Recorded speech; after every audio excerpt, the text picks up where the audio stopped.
نبی علیہ الصلوۃ والسلام چې کله د سحر منځ کو وی پتا سو کې داسې سوکشتره چې یو وګی ګیډه مړه کړي ټول صحابه کرام چپ شو ابو بکر رضی الله تعالی فرمایلی او د الله پاک پیغمبرم بیگا ما یو مسکین ته ډوډۍ ورکړی دا بیا نبی علیہ الصلوۃ والسلام فرمایلی وی پتا سو کې داسې سوکشتره چې بیگای د یو مریض پختنه کړي ټول صحابه کرام بیا چپ شو ابو بکر رضی الله تعالی فرمایلی وی او د الله پاک پیغمبره بیگایو صحابي بیمار او دغه پختنه لم ورغلی ما بیا نبی علیہ الصلوۃ والسلام پختنه وکړه وی پتا سو کې داسې سوکشتره چې د یو مسلمان په جنازه کې شرکت کړي ټول صحابه کرام بیا غلی شو ابو بکر خو ابو بکر دیکھنا ابو بکر رضی الله تعالی فرمایلی او د الله پاک پیغمبره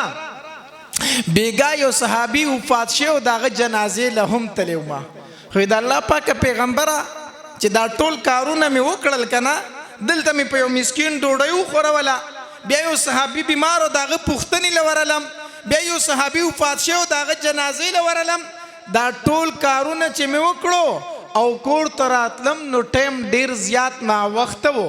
ما وی کو وسو د کېږي تهجد خو پاتې خو پرز من برانم پاتې شي د الله پاک پیغمبره بیا می قرآن را واغستو نو باکش په می د قرآن په تلاوت تیر کړه حتی در دې پوری چې د مسجد نبوي نه د اذان आवाज راغی حي على الصلاه حي على الفلاح الصلاه خير من النوم د الله پاک پیغمبره بیگانه شپه کې می خوب نه دی کړی بیا رالم او پتا پسې می منځ کو دغه ناس یما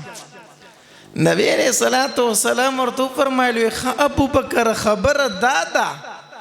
دا زکه په بیگانه شپه کې جبرئیل علیہ الصلوۃ والسلام زما خواله سل پیری راغه او ما ته ایوی چې په ابو بکر می سلام وایا او بیا جبرئیل علیہ السلام زما خواله راغه ما ته ویل وی د الله پاک پیغمبره په بیگانه شپه کې می د ابو بکر په شونډو باندې د خپل شونډې سل پیری ایخي دي سل پیری ایخي دي دا تا د قرآن تلاوت کو ځکه جبرئیل علیہ السلام بار بار زما خواله راتو زوم نن